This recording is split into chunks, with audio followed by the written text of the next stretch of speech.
Well, hello, my lovelies. It's Murky Meg here.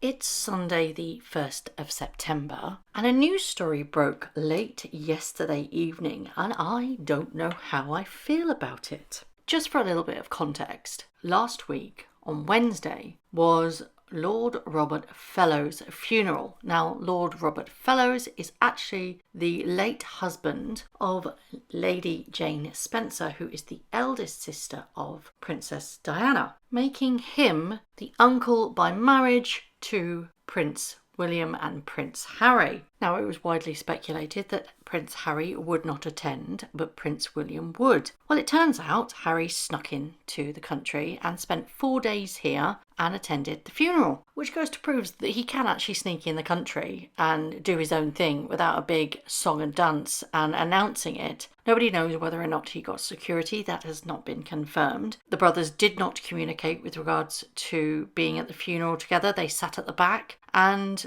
they just didn't speak. Onlookers and I think the vicar has commented basically saying they were very surprised that Harry turned up and he was there in a private capacity. Now, a lot of people that have been on this journey from the start, and also the ones that have joined us recently, are now, or did suspect, well, that's a little bit strange because Harry normally makes a big song and dance and a big announcement via his spokesperson to say that he's coming to the country, blah, blah, blah. What's up with that? Well, I tell you what's up with that. Because it seems that plans are afoot. Now, before I actually discuss this, I also want to make a little bit of a caveat. This seems like something directly out of the playbook from the Sussex camp. Now, we've known for many, many years now that they post stories out there in the hopes that A, they will get picked up by the media, and B, that it will actually happen. It's happened time and time again. A prime example of that is when it was put out that Meghan Markle was going to be the new face of Dior. Never happened. It was never going to happen. But that story was put out, I firmly believe, in my opinion, by the Sussex camp to see how that went down and to try and manifest it happening. That maybe Dior would go, oh, that's a really good idea. Should we do that? No, you shouldn't.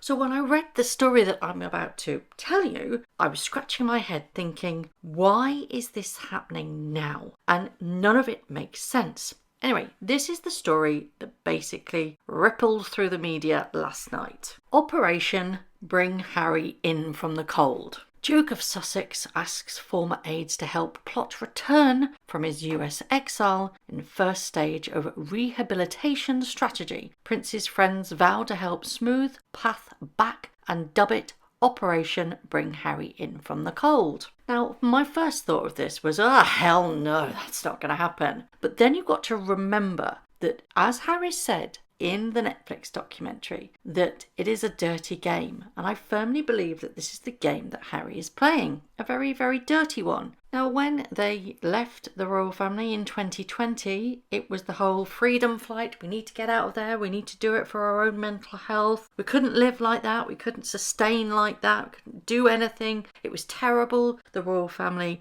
are horrible people. Our lives were a misery. But forgetting all of that, what they originally wanted at the Sandringham summit was a half in, half out. And I still firmly believe that that is what Harry wants. Whether it's what Meghan wants is by the by. What we know is the Queen said, absolutely not. You're either in or you're out. And if you're out, you are out. But times have changed since then. Obviously, Her Majesty the Queen has passed, and we now have King Charles as the monarch, Harry's father, who is going through severe health struggles at the moment. And that often makes you reflect on your lifestyle choices and the decisions moving forward. We know from media speculation that Charles is very keen to have a relationship with his grandchildren, Archie and Lilibet. I refuse to call them Prince and Princess because I don't believe that they should be. And media reports that basically saying that King Charles is doing a lot of reflection, a lot of spiritual guidance, and that he is wanting to reflect on the outcomes of what has happened and try and bridge those gaps.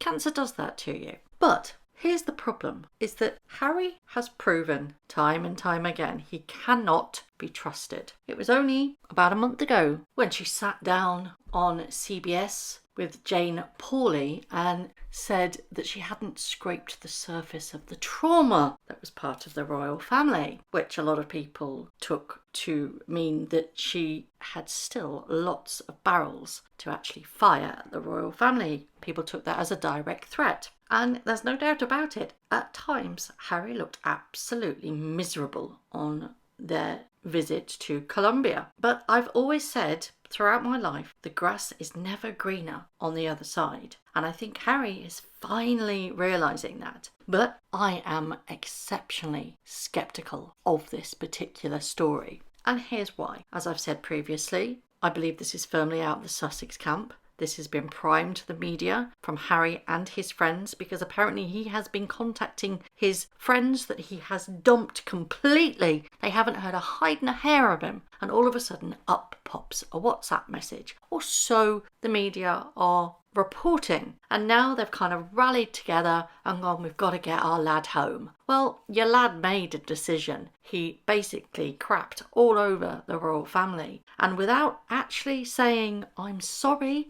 I was wrong, nobody can forgive him, especially not Prince William. To be rehabilitated into the royal fold and actually be welcomed, you need to actually take some accountability. And that is something that Harry, in my opinion, will never do. This isn't an altruistic, oh, I want to serve my country. Let's not forget, Harry has slated this country. Him and his wife have slated his family. Both Prince Philip and the Queen went to their deathbeds thinking that they had been accused, or rather their family had been accused of being racist. Now I know that after the Oprah Winfrey interview came out the next day, Gayle King, I believe, sat there and said, I've had a message. It's not the Queen or Prince Philip. It's not the Queen or Prince Philip. But even so, both of them died believing that this was hanging above them, above their family. Remember that when the Oprah Winfrey interview went out, Prince Philip was in his final weeks. And both Harry and Meghan would have known that.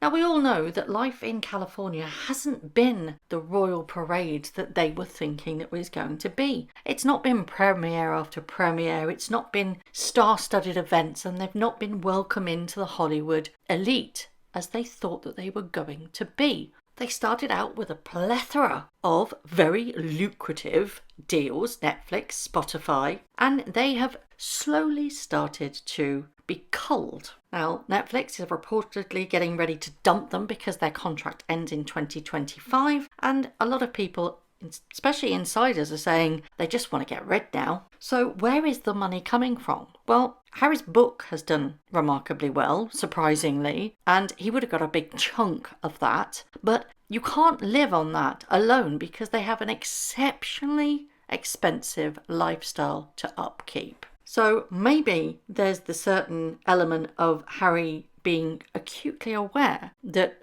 there is no money going to be coming in if Netflix dump them. And like a good little boy, he goes trotting back to Pa to try and get a handout. Second motivation that I believe that this is happening, if this is true and it's not just been put out by the Sussex camp trying to manifest it happening, it won't happen. But there is the instance of security. Harry desperately wants his security back. He said that he will not bring his children back to the UK without adequate protection. Now, if he undertakes even minor royal duties, which I think would be shocking, but if he does, he will get security. And if he comes back on a half in, half out, he of course will get security. That's the second motivation. So financial and security. And then there's the skeptic in me that thinks he's been absolutely cut off by his family. He needs their connection to bring in the big bucks. Because over the last 4 years, it's all they've really talked about is their connection to the royal family. And let's face it, when they do talk about the royal family, it's what makes the most views and the most headlines. They've completely run out of material because now they're just hashing over old stuff that they've kind of said before. They've got nothing new to add, nothing juicy or tangible to actually discuss with the media. The skeptic in me thinks, well, he's just wanting some more material, isn't he? We also have the element of his father's health. Now, we're well aware that King Charles is battling cancer. Everybody sees their own fate when they get diagnosed with cancer. It is, you are acutely aware of that. And who's next in line to the throne? Well, it's William, isn't it? Harry needs to get in there before William does. But I firmly believe that William would never, ever, ever let him return to the working royal fold. Yes, repair your relationships in a private capacity. Do that. By all means, you've got a lot of making up to do, Harry, but don't involve the media. Now, Charles, or King Charles, may reconcile with Harry, but I think that it will be on a completely personal level. That's up to them to hash out if they want to do that, if he does want to repair the damage that he's done to his family, and it's up to the individual that he has betrayed to actually call him out on the things that he's done, and whether or not Harry can actually say sorry about that. But from a public role as such, with Harry returning to an element of working royal life, it is completely unfathomable,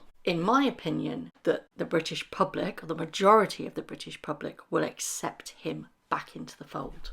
Forgiveness is one thing to do, but Harry will never ever be trusted again. Now we have to address the elephant in the room, which is Meghan. Now, Harry's been very adamant that he's very involved in his invisible children's life. I say invisible because we never bloody see them. But this has been painted as something that can be done to try and get Harry to spend more time in the UK. Now, whether that be on his own, with his children, or with Meghan Markle, I firmly believe, and I will say this time and time again, that unless there is a major event, i.e. a funeral, a wedding, a coronation, some sort of grand celebrationary event where she knows that eyes will be on her, much like the Queen's funeral, she will not set foot in this country, which means they will be apart. Now that then has started people questioning whether those little rumours of the marriage being on the rocks is actually true. Because let's face it, if you have a happy life where you live and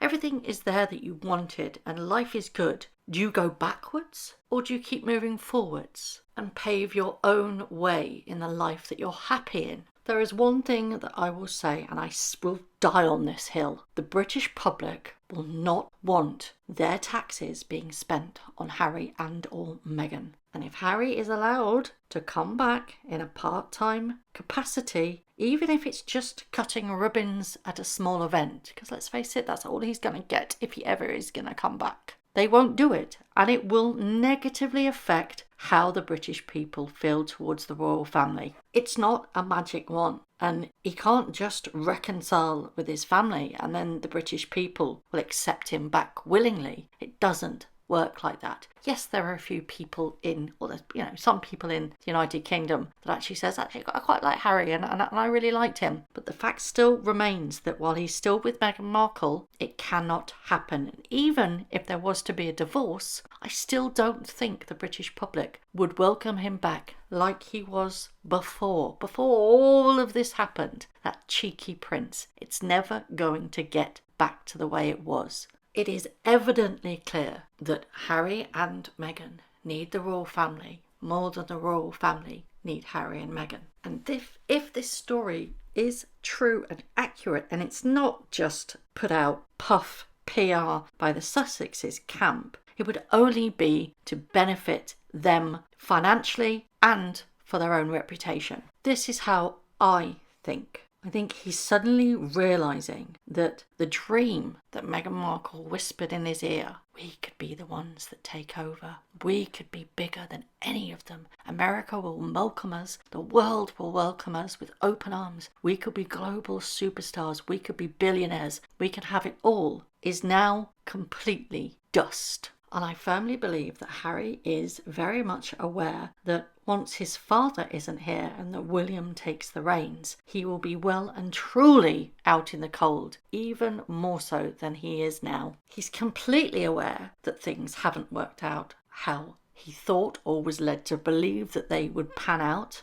and they basically haven't. So, do you think that this is something that will happen? Do you think that is something that is in the pipeline? Will Charles or King Charles be accepting of Harry back into the fold? Or do you just think it would be building relations on a personal level. Do you think that Harry truly believes that he can just waltz in and get a half in and half out? I mean, he's been deluded in the past and he's made some exceptionally major errors when it comes to bad-mouthing the royal family. And I don't think anybody would forget. But in order to forgive, you have to say, I'm sorry, I made a mistake. Is Harry capable of actually truly being remorseful and saying, I hold my hands up and you know what, I've done wrong, I didn't mean any of it? If he did that, would the royal family, would the public be more forgiving? Or do you think, nah, that's it, his goose is cooked, it's done, it's dusted, the only thing that he can actually do is come back and be very, very quiet and go under the radar if he was to return as part of being the royal family but not the working royal family? And my final question is that what is motivating this? Is it financial? Is it truly ulterioristic of him on a personal level that he thinks, I want to come back and be part of this family? Or do you think there's something more sinister going on here? Finally, the very big question, is this the start of the end? Is it signalling that all is not well in their life, their marriage, and that divorce is imminent? Or are you a complete skeptic like me and think it's all for money, really? They've got nothing left. They want to come back. They want a half in, half out. They want their cake and they want to eat it. And it ain't going to happen. As always, I would love to know your thoughts. Thank you very much for watching. If you haven't already, please subscribe to my YouTube channel, hit the notification bell and also that like button. I'd like to take this opportunity to thank all of my followers for all the tips and all the emails, DMs that everybody sends to me. It really is greatly appreciated. So thank you very much for watching once again.